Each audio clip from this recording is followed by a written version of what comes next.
Your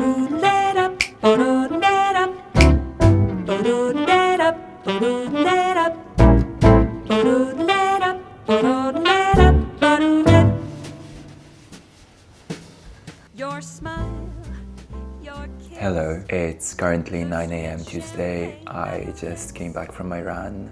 I took a shower and then I made those. Let me sit comfortably. Okay, so this week I want to take you on a ride of some random events of my days. And I have to say that it may be a pretty slow ride. It may not be fully adventurous, because the weather predictions say that it will be raining most of the days the upcoming week. But today it was supposed to be raining and it's a beautiful sunny day, so we never know. Anyways, I have few fun things planned for this week. Of course, I'll be cooking, I'll be running, but I also want to make a rosemary muscle balm. I will be seeing some friends, so if those are the things you like, that's what you're gonna get here. By the way, I'm Leo, I'm a vegan cook, and I make cozy YouTube videos. All of my jam just fell from my sandwich. It still looks very beautiful. First, let's just try it.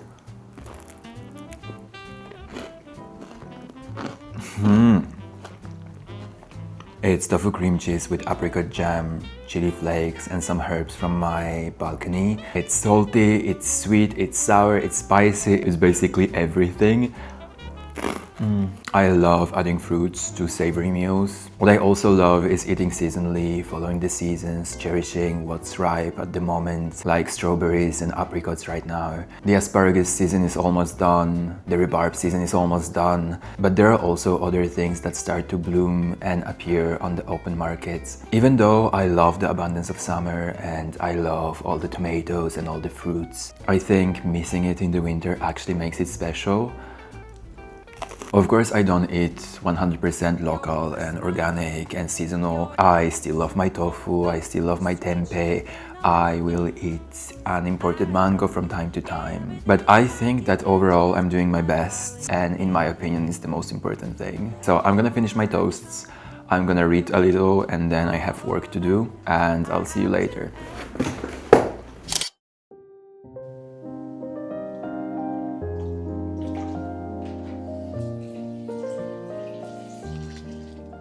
I always dreamt of being a crazy plant lady, and out of the sudden I am. I don't even know when it happened. This one particularly I love a lot. I got the seeds from my friend Danny in Italy. It's called purple shamrock. I planted it when I got back home from a visit and it bloomed beautifully, but then it died and I got sad. But then it bloomed again and again and again, and just imagine that literally 5 days ago none of those flowers were here.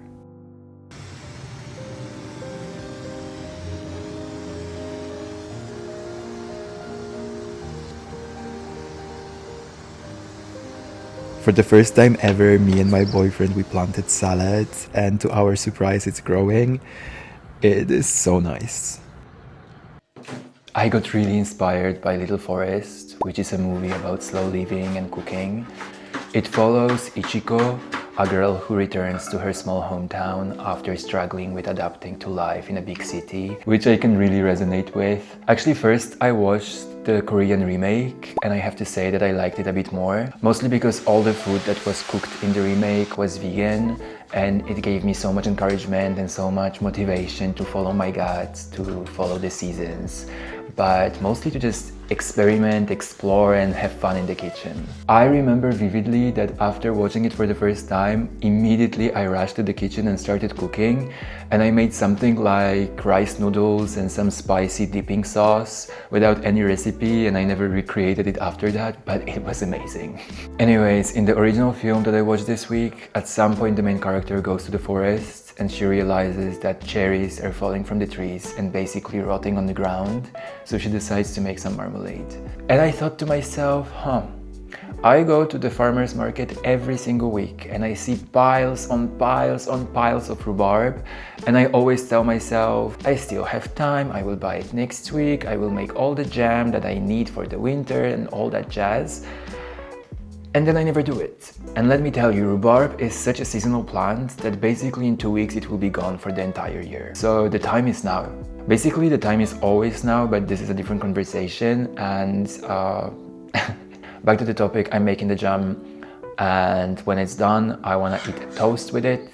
And I promise toast is not the only thing that I eat, even though lately I'm eating a lot of toast, but I'm fine with this. It's okay, it's okay. What can I say? It's summer joy. It's pure summer joy. Even in this gloomy, ugly day, it's summer joy in its finest. Also, it's a new plate, and I love it.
I love popcorn. For the last 3 weeks, me and my friends, we've been organizing those low-budget horror films viewings. Actually, it all started by me and my boyfriend going to the cinema to watch Puppet Master, a pretty obscure film from the 80s. And to our surprise, they showed it from an old VHS with a Polish dubbing. And my boyfriend doesn't speak any Polish, so we had to go. But we still really wanted to watch the film, and some days later, pretty spontaneously, we've met with some friends and we decided to give it a shot. And it was such a nice evening.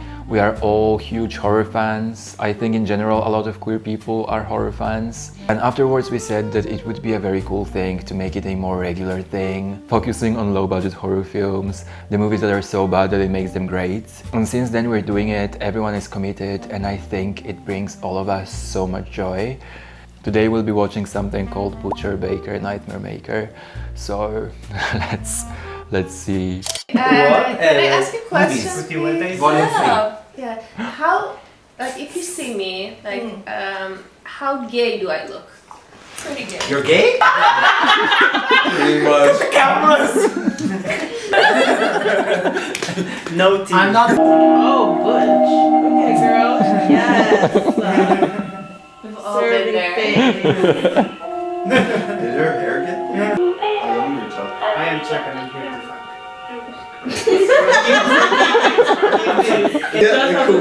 She licked his neck. She licked the fucking neck, milk. the tongue, the everything. Marjorie. There's Pop a stick. colors. There's a stick. Pickle maker. Yeah. This is the part in Spanish. This was a masterpiece, actually. I really enjoyed. That was not a bad movie.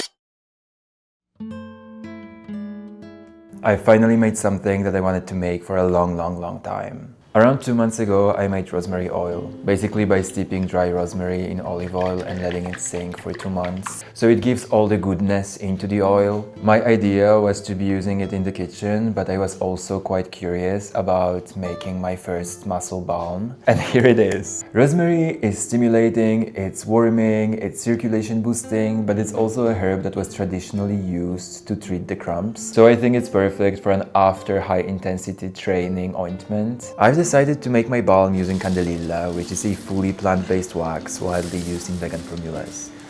It takes a second for it to fully melt, but it's getting there. The second ingredient I use is shea butter, which is deeply moisturizing. It creates a protective layer on skin while applied. It also has vitamin E and A, which are great for skin. The last part is my rosemary oil. smelling amazing and giving it all those anti-inflammatory and antispasmodic properties. When they all melt together and then cool down, they turn into this beautiful thick muscle balm that from now on I'll be using and abusing all the time.